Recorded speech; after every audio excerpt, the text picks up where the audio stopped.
The regime haisi kumira, haisi kutya, iri kubata vakomana vese vari kuprotesta. Tinonzvara nezuro pane vamwe 13 aiwa vakabatwa vachiita massive protest kubulawayo, kozvino vakatovharirwa aiwa kukareba police headquarters. Sambi namashoko abuda nyongo achibuditsiwa panapa nagift ostalos ziva vakomana vekubulawayo ava vakaona opposition ndokuti vosubscriber wolike utina on the bell icon. Tipina nyora achiti 13 activists including Honorable John Houghton, former mayor George Masendu, Farai Mageva, and others have been arrested for peacefully protesting with placards demanding the release of Honorable Chimba and others. They are currently detained at Kariba police headquarters. This is Zimbabwe under Mnangagwa. The constitution has been suspended. The fight is on. It's homeland or death. Hashtag ZANU-PF must go. Domashwana toka vana pana gift otalosizipa. Achita our constitution ya neglectiwa yaiswa pa side.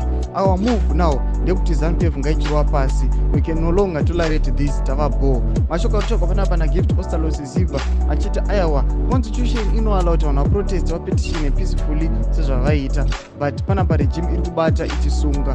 Tudze mafungiro enyu muti kudiva musoro pechitiko ichi chashoka vanhu, chashoka ma streets. Vinyango me section medu, musaka no subscribe, like, want to turn on the bell icon.